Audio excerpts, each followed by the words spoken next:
ಎಲ್ಲರಿಗೂ ನಮಸ್ಕಾರ. ಲಂಬಾಣಿ ಭಾಷೆಯನ್ನು ಕನ್ನಡದ ಮೂಲಕ ಕಲಿಯಿರಿ.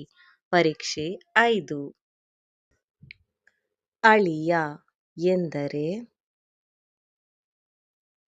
ಜಮಾಯಿ. ಬೆಲ್ಲ ಎಂದರೆ ಗೋಳ್. ಹಣ ಎಂದರೆ ಪೀಸಾ. ಅತ್ತೆ ಎಂದರೆ ಸಾಸು. ಉಗುರು ಎಂದರೆ ನಕ್. ಹೆಂಡತಿ ಎಂದರೆ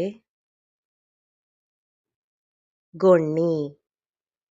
ಇಂತಹ ಹೆಚ್ಚಿನ ವಿಡಿಯೋಗಳಿಗಾಗಿ ಲೈಕ್ ಮಾಡಿ, ಶೇರ್ ಮಾಡಿ ಮತ್ತು ಸಬ್ಸ್ಕ್ರೈಬ್ ಮಾಡಿ.